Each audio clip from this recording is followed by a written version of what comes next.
الله نحمده ونستعينه ونستغفره ونعوذ بالله من شرور أنفسنا ومن سيئات أعمالنا من يهده الله فلا مضل له ومن يضلله فلا هادي له ونشهد أن لا إله إلا الله وحده لا شريك له ونشهد أن سيدنا وحبيبنا ومولانا محمدا عبده ورسوله أما بعد اعوذ باللہ من الشیطان الرجیم بسم اللہ الرحمن الرحیم ولا ترکنوا الی الذین ظلموا فتمسکم النار صدق اللہ العظیم۔ دروشی پڑھنے اللہم صلی علی محمد وعلی آل محمد کما صلیت علی ابراہیم وعلی آل ابراہیم انک حمید مجید اللہم بارک علی محمد وعلی آل محمد کما بارکت علی ابراہیم وعلی آل ماشاءاللہ یہ پروگرام کافی دنوں سے ہو رہا ہے، یعنی کافی سالوں سے ہو رہا ہے اور تربیت کے سلسلے میں ہی منعقد کیا جا رہا ہے، اور قاری صاحب ماشاءاللہ بڑی محنت سے اس ادارے کو چلا رہے ہیں۔ الحمدللہ بہت جلدی یہ ادارہ عروج پر پہنچ رہا ہے، اللہ اور اضافہ فرمائے، اس کی تمام ضرورتوں کو پوری فرمائے، حاجتیں مکمل فرمائے، جو ان کے ذہن میں نقشہ ہے وہ نقشہ پورا سامنے آ جائے۔ اللہ تعالیٰ نے فرمایا وَلَا تَرْكَنُوا إِلَى الَّذِينَ ظَلَمُوا، ترکنو کا معنی رکون کا معنی مائل ہونا، ظالموں کی طرف مائل نہ ہونا۔ فتمسکم النار، تمہیں آگ چھو لے گی، جہنم آپ کو پکڑ لے گی۔ ایک بات تو یہ ہے کہ ایمان والوں کو کہا اے ایمان والو تم ظالموں کی طرف مائل نہ ہونا، ورنہ جس طرح ظالموں کو سزا ملے گی تمہیں بھی وہ سزا ملے گی۔ اور یہ جو رکون ہے یعنی مائل ہونا ہے دل کی طرف ہوتا ہے، اور دل کا پتہ نہیں ہوتا کہ کس طرف مائل ہے، لیکن کچھ نشانیاں ہیں دل کے میلان کی کہ وہ کس طرف مائل ہے۔ ہوتی چیزیں معمولی ہیں لیکن وہ مائل ہونے کی طرف اشارہ کر دیتی ہیں۔ مثلا آپ میدان میں بیٹھے ہیں تو ہوا کا رخ معلوم کرنے کے لیے صرف خاک کی ایک چٹکی اٹھا کے پھینکے تو ہوا کا رخ معلوم ہو جائے گا کہ ہوا کدھر کی ہے، حالانکہ وہ جو چٹکی ہے کس کی، ایک چٹکی خاک کی، اس کی کوئی حیثیت نہیں ہے، کوئی اہمیت ہی نہیں ہے، لیکن ہوا کا رخ معلوم کرنے کے لیے وہ کافی ہے۔ اسی طرح بہت ساری چیزیں ہمارے دل کی غمازی کرتی ہے اور دل سے واضح کرتی ہے کہ یہ کیا ہے، لیکن چیزیں چھوٹی ہوتی ہیں، پتہ چل جاتا ہے یہ مائل کدھر ہے، مائل کہاں ہے۔ مثلا کوئی آدمی سیدھے ہاتھ کے بجائے الٹے ہاتھ میں پانی لے کے پیتا ہے، تو پانی پینا ہے، پیاس بجھانی ہے تو الٹے ہاتھ سے پئیں یا سیدھے ہاتھ سے پئیں، کوئی ایک فرق نہیں ہے، لیکن یہ بتاتے ہیں کہ یہ سنت کے خلاف ہے، اور یہ سنت جو سیدھے ہاتھ ہے سنت والا ہے، اور جو سیدھے ہاتھ سے الٹے ہاتھ میں تو سنت کے مخالف ہے، سنت کے غیر ہے، تو وہ کسی اور جماعت کا ہے۔ یہ سمجھ لو کہ دو گروہ ہیں، ایک نیک گروہ اور ایک بد گروہ، ایک بدماش اور ایک شریف۔ علامتوں سے پتہ چلتا ہے کہ نشانیاں کس کی ہیں۔ مثال کے طور پہ ایک آدمی اور ایک نوجوان اور ایک بچہ بال کسی اور طرح کا رکھتا ہے، جو شریفوں کا بال نہیں ہوتا، علماء کی تہذیب کا بال نہیں ہوتے، تو وہ سمجھا جائے گا کہ یہ ان کی طرف ہے، میلان ادھر اس کا ہے۔ کوئی کپڑے پہنے تو جیسے آج کل کے فیشن والے کپڑے، تو پتہ چلے گا کہ یہ فیشنی لوگوں کے ساتھ میلان رکھتا ہے، دل کا میلان ادھر ہے، نیکوکاروں کی طرف نہیں ہے. تو سمجھ لو کہ جو حلیہ بنانا ہے وہ بھی ایسا حلیہ بنانا ہے جو نبی اکرم صلی اللہ علیہ وسلم صلحاء کا حلیہ بنانا ہے. بدماشوں کا حلیہ بھی نہیں بنائیں، اس لیے کہ اس کو آپ میلان ادھر ہو جائے گا، اور میلان وہاں ہوگا تو آپ اسی کی طرف مائل ہوگا، مائل جو ہوگے تو اسی کی طرف لگے. اللہ تعالیٰ نے فرمایا وَلَا تَرْكُنُوا إِلَى الَّذِينَ ظَلَمُوا، اے ایمان والو جھکو نہیں، مائل نہ ہو ظالموں کی طرف، ورنہ فَتَمَسَّكُمُ النَّارُ، تمہیں بھی آگ چھوئے گی. تو ایک تو بات یہ ہے، بچوں کے لیے یہ نصیحت ہے کہ اپنے حلیوں کو صحیح کر لو، اپنے بود و باش کو صحیح کر لو، سنت کے اوپر عمل کر لو. اگر سنت پر عمل نہیں کرو گے نا، بے شک نبی اکرم صلی اللہ علیہ وسلم بھی موجود ہوں، صحابہ کرام بھی موجود ہوں، اور پوری طاقت بھی ہو، اس کے باوجود بھی سنت نہ ہو تو وہ برکت چھین جاتی ہے. میں ایک مثال دیتا ہوں. غزوہ احد آپ نے نام سنا ہے؟ احد دوسری جنگ مسلمانوں کی. ایک پہلی جنگ کا نام ہے بدر، دوسری کا نام کیا ہے؟ احد. غزوہ احد، یہ احد پہاڑ ہے 3 میل کے فاصلے پر مدینہ منورہ سے، اور مسجد نبی صلی اللہ علیہ وسلم سے دیکھا جائے تو وہ نظر آتا ہے، اتنا بلند ہے. تو احد پہاڑ کے ساتھ ایک جنگ ہوئی تھی جس کو غزوہ احد کہا جاتا ہے. حضور صلی اللہ علیہ وسلم نے 50 تیر کمان والے صحابہ کرام کو، 50 آدمیوں کو ایک پہاڑی پر بھیجا اور کہا کہ تم نے یہاں سے نہیں ہٹنا، چاہے شکست ہو چاہے فتح ہو، یہاں سے تم نے ہلنا نہیں ہے. کن کو کہا جی؟ 50 صحابہ کرام کو کہا ہماری شکست ہو یا ہماری فتح ہو، تم نے یہاں سے ہلنا نہیں ہے. تو مسلمان لڑنے لگ گئے. وہ اس کو جبل رماد کہا جاتا ہے، ریت کا ایک پہاڑ ہے، بالکل اپنا احد پہاڑ کے دامن کے اندر ہی ہے، احد کے ساتھ ہی ہے. تو اس پر 50 تیر کمانوں کو حضور صلی اللہ علیہ وسلم نے کھڑا کر دیا. تو مسلمانوں اور مشرکین کا جو مٹ بھیڑ ہوئی تو مشرکین کو شکست ہوئی، وہ بھاگے. جب بھاگے نا تو وہ جو کھڑے ہوئے تھے انہوں نے کہا، پیچھے سے جو مسلمان پکڑنے لگے مشرکین مکہ کو نا بھاگ بھاگ کے، تو انہوں نے کہا ہمارا کام تو ختم ہو گیا، ہم بھی ان مسلمانوں کا تعاون کریں، ان کی مدد کریں، ان کو مشرکین کو پکڑیں ہم. تو ان کے امیر نے کہا آپ ادھر ہی ٹھہرے رہو، حضور صلی اللہ علیہ وسلم نے فرمایا شکست ہو یا فتح ہو، آپ نے یہاں سے ہلنا نہیں ہے. اس نے کہا کہ حضور صلی اللہ علیہ وسلم نے مقصد یہ تھا کہ بھائی لڑائی ختم ہو گئی تو اب ہم لڑائی ختم ہو گئی ہے. تو نیچے اتر آئے. آپ صلی اللہ علیہ وسلم کے یعنی جان بوجھ کے فرمان کا انکار نہیں کیا، اور یہ سوچا کہ یہ تو جنگ ختم ہو گئی ہے اس لیے ہم نیچے اتر آئے.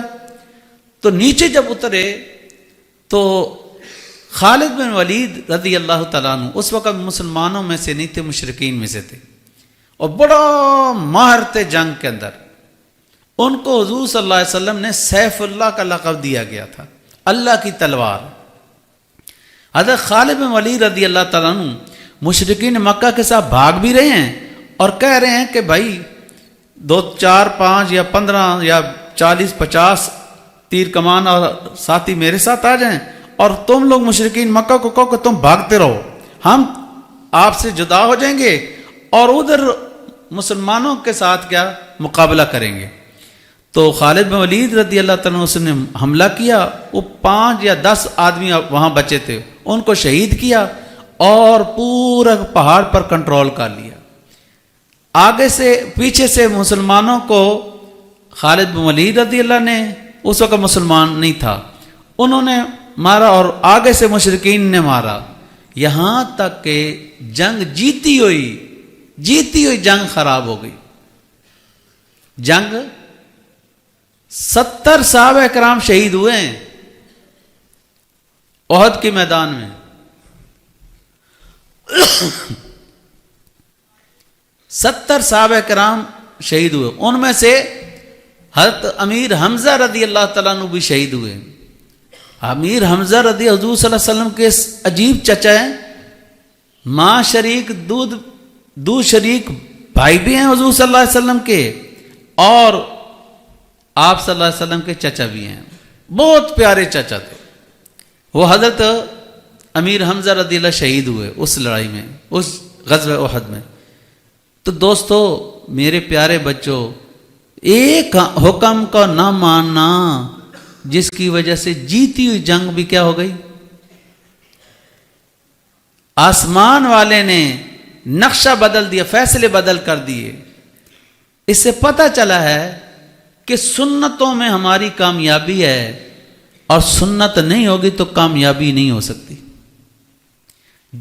چاہے آپ صلی اللہ علیہ وسلم خود موجود ہوں پھر بھی برکت نہیں ہوگی، صحابہ کرام بھی موجود ہوں پھر بھی برکت نہیں ہے۔ حضور صلی اللہ علیہ وسلم اس جنگ کے اندر موجود ہیں، آپ صلی اللہ علیہ وسلم کا کہیں باہر تو نہیں گئے، لیکن نبی اکرم صلی اللہ علیہ وسلم کی موجود ہوتے ہوئے یہ برکت ختم ہو گئی ہے اور زحمت آ گئی ہے۔ یہ کیوں؟ کہ حضور صلی اللہ علیہ وسلم کی ایک سنت چھوڑ دی، ایک حکم چھوڑ دیا۔ تو ہم آپ صلی اللہ علیہ وسلم کے کتنے احکام چھوڑ رہے ہیں؟ سوچو کہ ہمیں حضور صلی اللہ علیہ وسلم کے ہر حکم پر عمل کرنا ہے۔ علیکم بسنت ایک کتاب ہے چھوٹی سی، اس پر حضور صلی اللہ علیہ وسلم کی سنتیں لکھی ہوئی ہیں، لباس پہننے کی سنت، سلام کرنے کی سنت، کھانا کھانے کی سنت، تمام سنتیں لکھی ہوئی ہیں اس میں۔ اس کو لے لو اور اپنی زندگی اس کے موافق بنانا شروع کر دو، تو آپ کی زندگی میں ایسی برکتیں آئیں گی جیسے صحابہ کرام کی زندگی میں برکت آئی۔ لیکن اگر سنت چھوڑ دو گے تو حضور صلی اللہ علیہ وسلم بھی میں نے کہا موجود ہوں تو برکت نہیں ہوتی۔ آپ صلی اللہ علیہ وسلم نہیں، صحابہ کرام خلفائے راشدین بھی ہوں تب بھی برکت نہیں ہوتی جب تک کہ سنت پر عمل نہ ہو۔ تو اللہ اکبر، سنت کا اندازہ اس سے لگتا ہے کہ یہ اس غزوہ احد سے لگتا ہے۔ نبی اکرم صلی اللہ علیہ وسلم اس غزوہ احد کے اندر ایک اور بھی ہمارے لیے سبق ہے۔ آپ صلی اللہ علیہ وسلم کے سامنے 70 لاشیں پڑی تھی، 70 لاشیں، اور غلطی کیا تھی؟ کچھ صحابہ کرام نے اپنا وہاں سے جہاں اپنا ٹھہرایا تھا وہاں سے اتر آئے، غلطی تھی نا کچھ تو۔ آپ صلی اللہ علیہ وسلم نے، حضور صلی اللہ علیہ وسلم نے ایک لفظ بھی نہیں کہا۔ کتنی بڑی غلطی! ایک آدمی اگر غلطی سے شہید ہو جائے تو کتنی تکلیف ہوتی ہے، اور کہ حضور کے مقابلے میں اس کے سامنے، حضور کے سامنے 70 کے قریب موجود ہیں شہید۔ آپ صلی اللہ علیہ وسلم نے ایک چیز بھی نہیں بیان کی ہے، ایک جملہ بھی نہیں کہا کہ تم نے کیا کیا۔ اور حضور صلی اللہ علیہ وسلم کی صفات اللہ تعالیٰ نے جو بیان فرمائی، لِنْتَ لَهُمْ، اللہ تعالیٰ نے فرمایا آپ ان کے لیے نرم ہو گئے۔ وَلَوْ كُنْتُ فَظًّا غَلِيظَ الْقَلْبِ لَانْفَضُّوا مِنْ حَوْلِكَ، اگر آپ سخت زبان ہوتے اور سخت دل ہوتے تو یہ صحابہ کرام جو پروانوں کی طرح آپ کی طرف آ رہے ہیں سارے کے سارے بکھر جاتے۔ تو پہلی بات یہ ہے نبی اکرم صلی اللہ علیہ وسلم کا اخلاق اپناؤ، اور دوسری بات ہے حضور صلی اللہ علیہ وسلم کی نرمی اختیار کرو۔ حضور صلی اللہ علیہ وسلم نے، میں نے کتنی مطالعہ کیا، 2 چیزیں حضور صلی اللہ علیہ وسلم کی زندگی میں نہیں ہیں۔ آپ صلی اللہ علیہ وسلم کی زندگی میں دو چیزیں نہیں ہیں. میں کہا اس وقت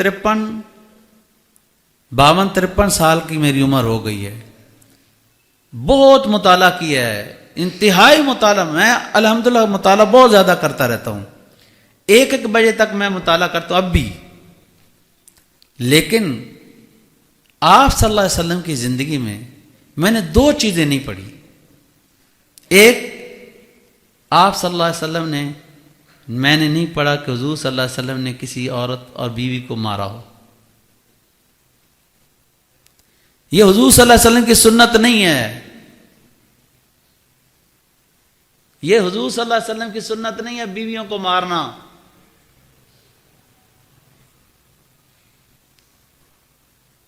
اور آپ یہ سمجھیں کہ میری تو ایک بیوی ہے، وہ بھی صحیح نہیں ہے. تو حضور صلی اللہ علیہ وسلم کی کتنی بیویاں تھیں؟ جی 11 بیویاں تھیں. 11 بیویوں کے باوجود مزاج میں کوئی خلاف ورزی تو کی ہوگی، لیکن 11 ہونے کے باوجود آپ صلی اللہ علیہ وسلم کی پوری تاریخ میں، پوری سیرت میں مجھے یہ نہیں ملا. میں نے تلاش کیا ہے، تلاش کرنے کے باوجود بھی مجھے یہ بات نہیں ملی کہ حضور صلی اللہ علیہ وسلم نے اپنی عورت کو، اپنی بیوی کو مارا ہو. دوسری بات، یہ چیز بھی نہیں ملی مجھے کہ حضور صلی اللہ علیہ وسلم نے کسی بچے کو مارا ہو.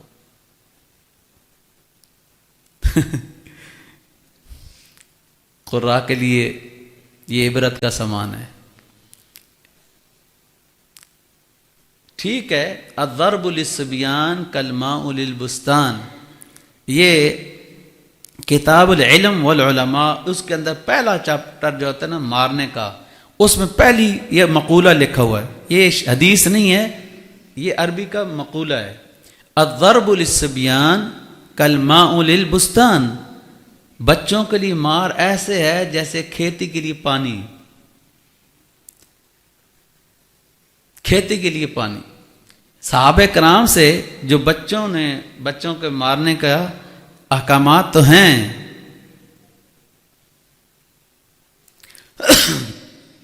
حضرت عبداللہ ابن عباس رضی اللہ تعالیٰ عنہ اپنے غلام کو باندھ کر پڑھایا کرتے تھے. تو یہ باندھنا بھی ہے صحابہ کرام کی سنت، لیکن نبی اکرم صلی اللہ علیہ وسلم کی سنت یہ نہیں ہے کہ آپ صلی اللہ علیہ وسلم نے کسی بیوی کو مارا ہو یا کسی بچے کو مارا ہو. اگر آپ کے مطالعے میں آیا ہو تو مجھے بتا دو. میں نے نہیں دیکھے. میں نے کہا میں بہت مطالعہ، اپنا تنقیدی مطالعہ بھی کیا کہ مل جائے، پھر بھی نہیں ملا. ایک بچے کو مارنا اور ایک کس کو؟ بیوی کو مارنا. بچے کو، جو نابالغ بچے کو مارو گے نا، کوئی استاد مارتا ہے تو بہت سخت گناہ ہے، یہ بھی خیال رکھنا. وہ بچہ اگر معاف بھی کرتا ہے نا تو معافی اس کی معتبر بھی نہیں ہے، کیونکہ نابالغ ہے. نابالغ کسی کو معاف بھی کر دے تو معاف نہیں ہوتا. کسی کو معاف بھی کرے تو معافی نہیں ہے. تو سمجھو گے کہ وہ قاری صاحب یا استاد صاحب نے جس بچے کو مارا ہوگا وہ قیامت تک وہ عذاب لیا پھرتے. یہ خطرناک ہے. میں اپنے فضلاء کو یہ نصیحت کرتا ہوں کہ بچوں کو مارے نہیں، ورنہ بجائے آپ کا ثواب لینے کے لیے آپ کو کہیں الٹا عذاب نہ ہو جائے. ہاں بالغ بچے ہیں تو اس کو مارو، کیونکہ وہ اس سے معافی مانگو تو معاف بھی کر سکتا ہے، وہ معاف کرتا ہے تو معاف ہو جاتا ہے. لیکن نابالغ بچہ اگر معاف بھی کرتے تو معاف نہیں. مثلا باپ کو بیٹے کو کوئی آدمی دیتا ہے، پیسے دیتا ہے، ہدیہ دیتا ہے بچے کو، وہ بچے سے باپ لے لیتا ہے تو اس باپ کو اختیار نہیں ہے خرچ کرنے کا.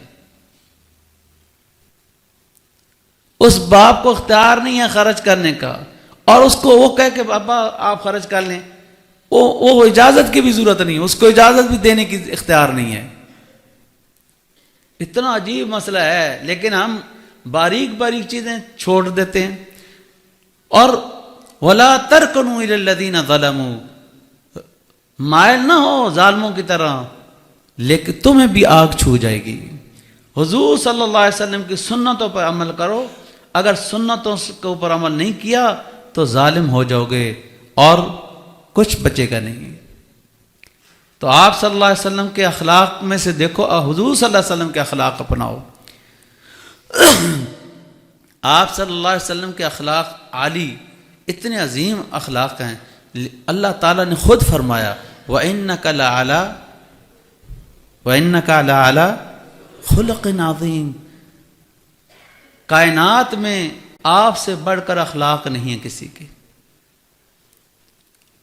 کائنات میں، پوری کائنات میں، انبیاء میں نے کہا انبیاء اولیاء ساروں کے اندر سب کے بارے میں کہا سارے اخلاق آپ میں. میں تو کہتا ہوں کہ تمام اخلاق حضور صلی اللہ علیہ وسلم کے جوتے کے نیچے ہیں، تمام اخلاق. تو حضور صلی اللہ علیہ وسلم کے اخلاق اپناؤ. آپ صلی اللہ علیہ وسلم غصے میں ہیں تو کیسے غصہ کیا؟ میں نے کہا 70 صحابہ کرام شہید ہوئے پڑے ہیں اور ان کو کیا کہہ رہا ہے؟ ان کو کچھ بات بھی نہیں کہی، نہ ڈانٹا، نہ تکلیف دی، نہ کوئی بول اونچا بولا. احد کی پہاڑی میں نبی اکرم صلی اللہ علیہ وسلم کی احادیثیں موجود ہیں، لیکن ایک روایت بتا دو کہ حضور صلی اللہ علیہ وسلم نے ان صحابہ کرام کو ڈانٹا ہو. حالانکہ نقصان کتنا ہوا، کتنا نقصان ہوا، 70 صحابہ کرام شہید پڑے ہیں. تو دوستو اور میرے پیارے بچوں، نبی اکرم صلی اللہ علیہ وسلم کے اخلاق اپنانا چاہیے، حضور صلی اللہ علیہ وسلم کے اخلاق ہونے چاہیے. آپ صلی اللہ علیہ وسلم اخلاق والی زندگی. میں نے کہا علیکم بسنتی، یہ کتاب خرید لو، ہر ایک بچہ خرید لے، اپنے پیسے سے خرید رہے ہو، ادارہ نہ خریدے. کیونکہ ادارہ اگر خریدتا ہے تو اس بچے کو اہمیت نہیں ہوتی کتاب پڑھنے کی. جو انعام میں کتاب دیتے ہیں نا، وہ کبھی کتابیں انہوں طلباء نے نہیں پڑھی، کیونکہ انہوں نے خریدی نہیں تھی. جو خریدتا ہے نا وہ پھر پڑھتا بھی ہے. ہمارے مسلمانوں میں مطالعہ بہت بہت کرتے تھے، لیکن اس وقت ایک خامی ہے، ایک خوبی ہے کہ مطالعہ نہیں کرنا. ایک خوبی ہے کہ ہم نے مطالعہ نہیں کرنا، چاہے علماء ہوں چاہے کوئی اور ہو. دیکھو دوستو، اپنے حالات کو صحیح کر لو، ٹوپیاں بھی صحیح کر لو، سنت کے اور صلحاء کا لباس اختیار کر لو. اگر لباس کسی اور کا ہوگا تو کچھ چیز نہیں ہے، لیکن تمہاری طرف لگتا ہے کہ میلان تمہارا ادھر ہے، ہماری طرف میلان نہیں ہے. اگر ادھر ہوگا تو ظالموں کی طرف ہوگا، اوباشوں کی طرف ہوگا اور بد کرداروں کی طرف ہوگا. تو جس طرح بد کرداروں کا انجام ہوگا تمہارا بھی وہی انجام ہوگا. تو یہ بات اچھی طرح ذہن نشین کر لو. ایک تو نبی اکرم صلی اللہ علیہ وسلم کے اخلاق اپنا لو، اور دوسرا حضور صلی اللہ علیہ وسلم جو آپ کی شکل ہے نا، داڑھی ہے، وہ داڑھی پوری ہونی چاہیے، اور لباس بھی صلحاء کا ہونا چاہیے. ماشاءاللہ آپ تو بہت بہترین تربیت آپ کی ہے. میں جس بچے کو دیکھ رہا ہوں بال بھی ٹھیک ہیں اور ٹوپیاں بھی بڑی پیاری پیاری، ہمیشہ پہنتے ہو یہ ہیں؟ کیا بات ہے بھائی، یہ تو بہترین آدمی بنا دیا آپ لوگوں نے. اللہ تعالیٰ مجھے اور آپ کو عمل کرنے کی توفیق عطا فرما دے. آخر دعوانا